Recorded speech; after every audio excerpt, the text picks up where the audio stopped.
Hello दोस्तों, स्वागत है आपका हमारे YouTube channel MD learning point पर। तो आज हमारे राजस्थान जीके की जो क्लास होने वाली है वह क्लास है राजस्थान की लोक कला। और कल की जो क्लास थी उसमें हमने पढ़ा था राजस्थान के लोक नृत्य। तो राजस्थान के लोक नृत्य को हमने 2 क्लास में पढ़ा था, पार्ट फर्स्ट और पार्ट सेकेंड। तो आज जो हमारा जो राजस्थान के जो जीके में जो हमारा टॉपिक रहने वाला है वह राजस्थान की लोक कला। तो चलो बढ़ते हैं हमारी क्लास की ओर। राजस्थान का लोक कला ये हमारा 5वां टॉपिक हो गया है। तो राजस्थान की लोक कला में क्या है कि दीवारों या भूमि पर बने चित्र ये कई प्रकार के होते हैं। दीवारों या भूमि पर बने चित्र है वो कई प्रकार के होते हैं। पथवारी, गाँवों में पथ की रक्षक देवी के रूप में पूजा जाने वाला स्थान। पथवारी क्या होता है? गाँवों में पथ की रक्षक देवी के रूप में पूजा जाने वाला स्थान होता है पथवारी। अब सांझी, सांझी नवरात्रा में अविवाहित लड़कियों द्वारा पुती दीवारों पर गोबर से बनाई जाती है। पुती दीवारों पर गोबर से बनाई जाती है। अब और मंसदर नाथ मंदिर है वो उदयपुर में है, जहाँ पर सांझियों के लिए प्रसिद्ध स्थान है। मंसदर मंदिर है वो उदयपुर में है, जो कि सांझियों के लिए प्रसिद्ध स्थान है।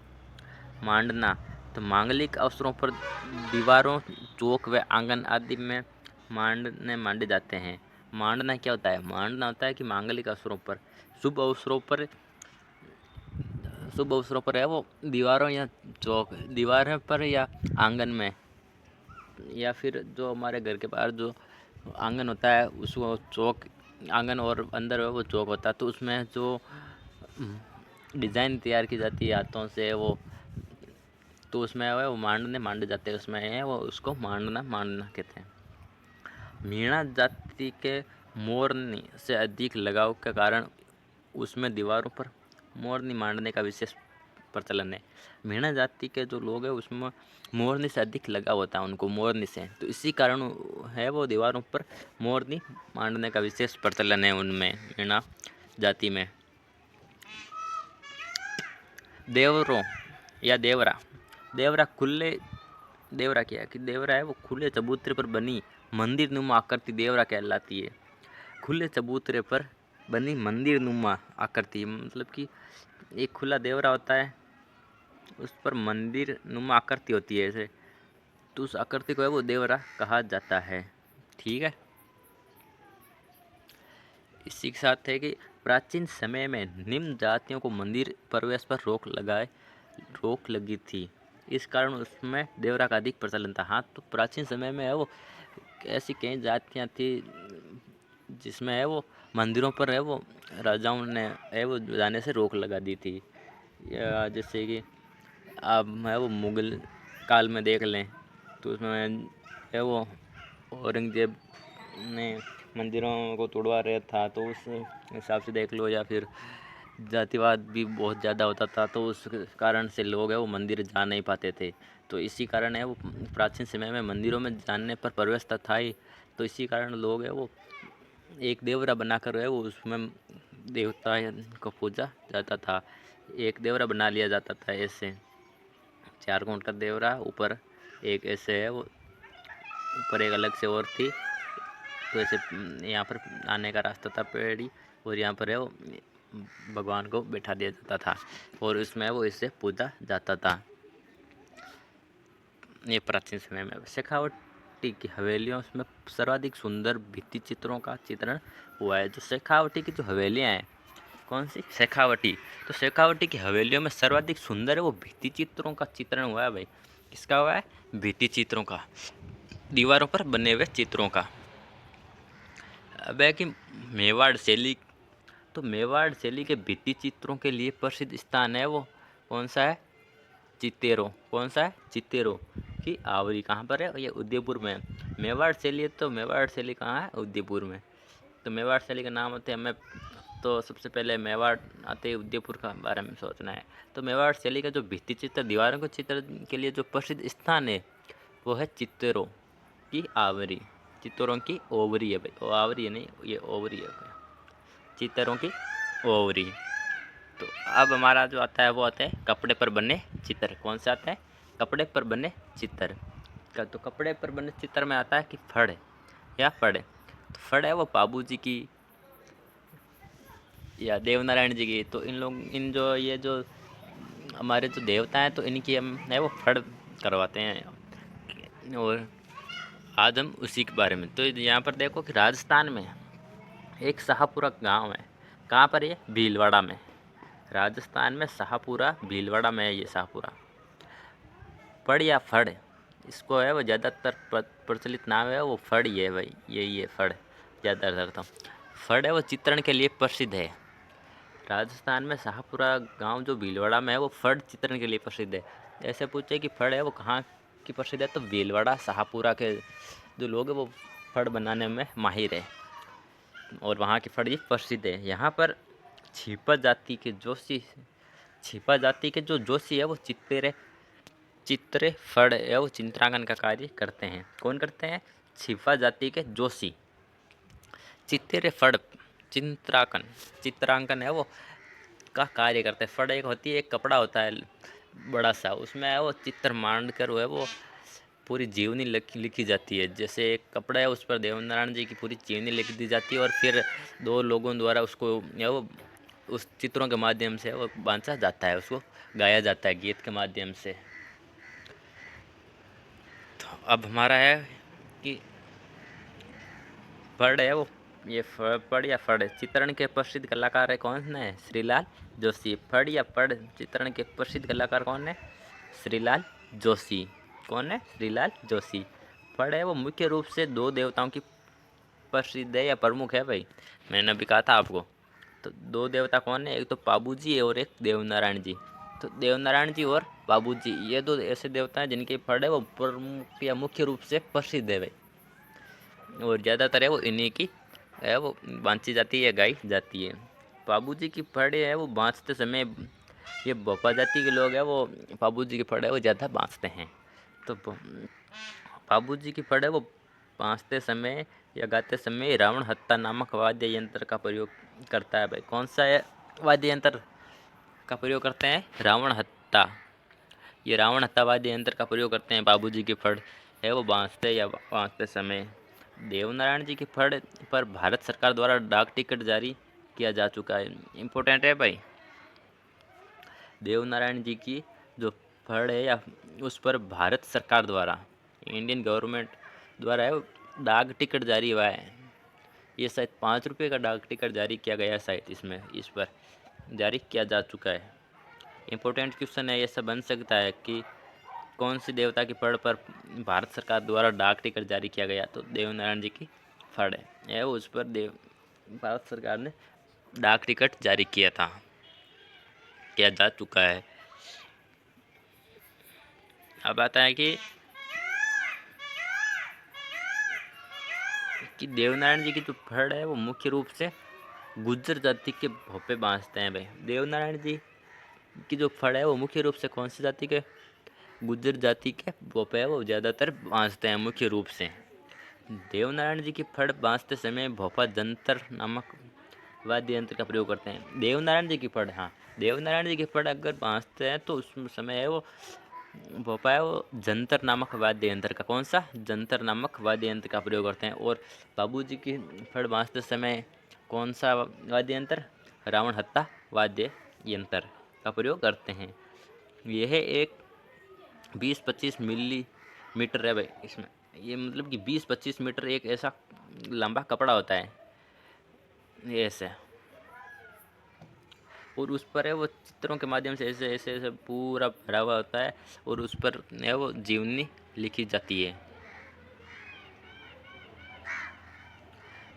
यह एक 20 से 25 मीटर लंबे कपड़े पर किसी लोक देवता की जीवन गाथा चित्रों के माध्यम से अंकित रहती है, जिसे भोपा चित्रों को देकर उस जीवन गाथा को सुना सकता है। हाँ, एक 20 से 25 मीटर लंबा कपड़ा होता है। कैसा होता है? 20 से 25 मीटर ऐसा एक लंबा कपड़ा होता है। उस पर है वो चित्र मांड दिए जाते हैं ऐसे ऐसे को चित्र मांड पूरे कपड़े पर चित्र मांड दिए जाते हैं। और फिर एक तो है वो बफा नाचता है और एक गाता है और सुनाता है और वो जो भी जंतर नामक यंत्र या फिर रावण था, तो उसको प्रयोग उसको है वो बजाते रहते हैं और नाचते रहते हैं और गाते रहते हैं। और उस कपड़े पर है वो जिसको भोपाल चित्रों को देखकर उसे जीवन गाथा को सुनाते हैं, उस पर है वो जीवनी लिखी गई होती है। बाबू जी की जीवनी या देवनारायण जी की जीवन गाथा लिखी गई है उस पर और उनको सुनाई जाती है। पिछवाई, पिछवाई क्या है? यह एक अलंकृत कपड़ा है भाई। ये एक अलंकृत कपड़ा है जिसमें मुख्य रूप से श्री कृष्ण की लीलाएं चित्रित रहती है, जिसको वल्लभ संप्रदाय में मूर्ति के पीछे लगाया जाता है। हाँ, ये जो पिछवाई कला है वो श्री कृष्ण के लिए प्रसिद्ध है भाई, इसका ध्यान रखना। पिछवाई कला नाम आते ही श्री कृष्ण की लीलाएं चित्रित रहती है, जिसको वल्लभ संप्रदाय में मूर्ति के पीछे लगाया जाता है। पिछवाइयों के लिए प्रसिद्ध स्थान है वो नाथ द्वारा है भाई। नाथ द्वारा की कौन सी कला है? पिछवाई। और पिछवाई कला कहाँ की है? नाथ द्वारा की है। और पिछवाई कला है वो श्री कृष्ण की लीलाओं से संबंधित है और वल्लभ संप्रदाय से। तो अब है वातिक। तो वातिक क्या है? कपड़े पर मोम की परत चढ़ाकर जो चित्रकारी की जाती है उसे वाती कहते हैं। कपड़े पर मोम की परत, मोमबत्ती की जो परत चढ़ाकर जो चित्रकारी की जाती है उसे वातिक कहते हैं। कागज पर बने चित्र, पाने। कागज पर बने चित्र पाने कहलाते हैं। क्या कहलाते हैं? पाने। राजस्थान में विभिन्न देवी देवताओं एवं महापुरुषों के पाने प्रसिद्ध हैं। कागज पर बने जो चित्र होते हैं उन्हें पाने कहते हैं और राजस्थान में विभिन्न देवी देवताओं एवं महापुरुषों के पाने प्रसिद्ध हैं। अब बताएं लकड़ी पर बने चित्र, कावड़। यह एक मंदिरनुमा लकड़ी आकृति है जिसमें सभी दीवारों पर चित्र बने होते हैं। ये एक मंदिरनुमा लकड़ी आकृति है जिसमें सभी प्रकार के सभी दीवारों पर चित्र बने होते हैं। सभी द्वार खुलने पर अंत में राम, सीता और लक्ष्मण के दर्शन होते हैं और सभी द्वार खुलने पर अंत में राम, सीता और लक्ष्मण जी के दर्शन होते हैं। कावड़ के प्रसिद्ध चित्रकार। तो कावड़ या कावड़ के जो प्रसिद्ध चित्रकार है वो मांगीलाल मिस्त्री है, बस्सी से। कहाँ से है? बस्सी से। अब है काष्ठ कला का या कांवर कला का जो प्रमुख स्थान है वो बस्सी है। कहाँ है? बस्सी चित्तौड़गढ़। चित्तौड़गढ़ में है भाई बस्सी। कहाँ पर है बस्सी? चित्तौड़गढ़ में। काष्ठ कला या कांवर कला का प्रमुख स्थान है बस्सी, चित्तौड़गढ़। अब है शरीर पर बने चित्र। हाँ भाई, एक शरीर पर कागज पर और हमने और भी हमारी जो कला है वो पढ़ी थी जिसमें कावड़ कला, काष्ठ कला, नाथ द्वारा की वो पिछवाई कला। तो आज अब हमारा आता है शरीर पर बनने चित्र, गोदना। तो गोदना में सुई या कांटे से शरीर पर अंकन किया जाता है, जिससे हमें प्रमुख रूप से अब भी जो चल रहा है वो शब्द है टैटू। टैटू बनवाते हैं लोग, तो वही है गोदना। तो गोदना में सुई या कांटे से शरीर पर अंकन किया जाता है, जिसमें मुख्य रूप से कोयले या केजड़ली की राख भर दी जाती है, जिससे अंकन स्थायी हो जाता है। ठीक है ना, ये टैटू के समान ही है। आदिवासियों में गोदना अंधविश्वास एवं सौंदर्य का प्रतीक है। जो ये आदिवासी जो लोग या जाति हैं, मतलब जो भी चाहे भील, मीणा, ग्रासिया, ये इन लोगों में वो अंधविश्वास एवं सौंदर्य का प्रतीक है ये गोदना। ठीक है ना। मराठी। आदिवासियों में बनाए जाने वाले भित्ति चित्र होते हैं वो मराठी होते हैं। क्या होते हैं? मराठी होते हैं। और अब है मोड़। क्या है? मोड़।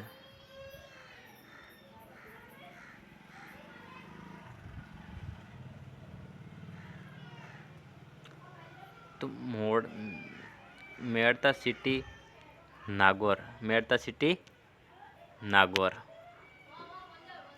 मोड़ क्या है? तो मेड़ता सिटी कहाँ पर है? ये नागौर में। बनाए जाने वाले मिट्टी के बड़े बड़े मटके को मोड़ कहा जाता है। मोड़ क्या है? मेड़ता सिटी कहाँ पर है?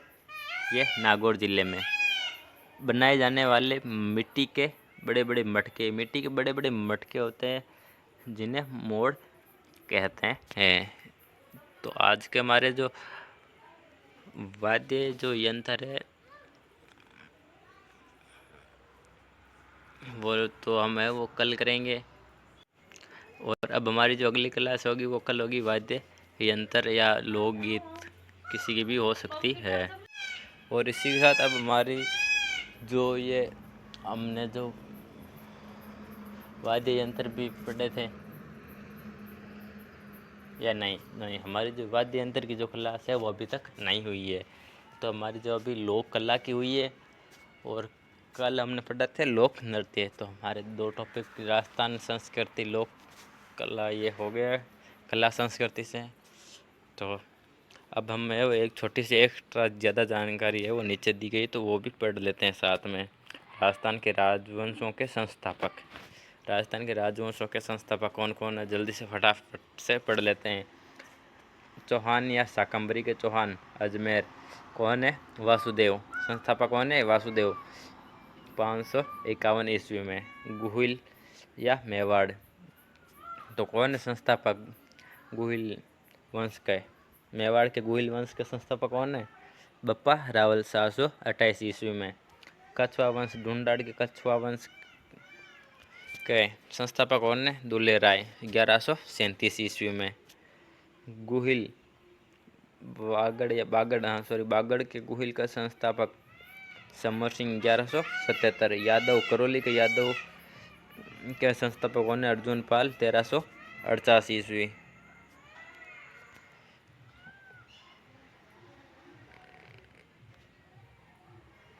अब है गुहिल बांसवाड़ा तो गुहिल बांसवाड़ा के संस्थापक कौन है जगमाल सिंह 1518 में। राठौड़ किशनगढ़ के राठौड़ वंश के जो संस्थापक है वो किशन सिंह है 1609 में। कछवा अलवर के कछवा वंश के संस्थापक कौन है प्रताप सिंह 1771 में। गुहिल मेवाड़ तो मेवाड़ के जो गुहिल है उनके संस्थापक कौन थे राजवंश संस्थापक गुहिल 566 ईस्वी में। कछवा आमेर के जो कछवा है उनका जो संस्थापक है वो है दोलाराय 1967। जैसलमेर के भाटी जो वंश है उनके संस्थापक कौन है राव जैसल 1155 में।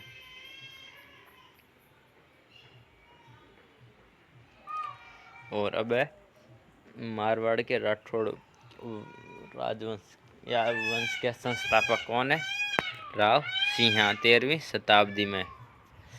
राठौड़ बीकानेर के राठौड़ के संस्थापक राव बीका 1465 ईस्वी में। इसने वो बीकानेर में राठौड़ वंश की नींव रखी थी। डूंगरपुर के गुहिल वंश के संस्थापक सिंहड़ 16वीं शताब्दी में। शाहपुरा के गुहिल के संस्थापक कौन है सुजान सिंह 1631 ईस्वी में।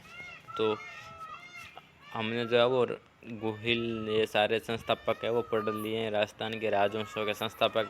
ये एक एक्स्ट्रा जानकारी के लिए हमने है वो एक छोटा सा नीचे पेज है वो डाल दिया है। तो कल मिलते हैं वापस नेक्स्ट क्लास में। तो बने रहे हमारे YouTube channel MD learning point पर। चैनल को सब्सक्राइब कीजिए ताकि आपको ज़्यादा से ज़्यादा वीडियो है वो जो क्लास होने वाली वो आपको मिल सकें। तो जय हिंद जय भारत वंदे मातरम। मिलते हैं अगली क्लास में। राधे राधे जय श्री कृष्णा।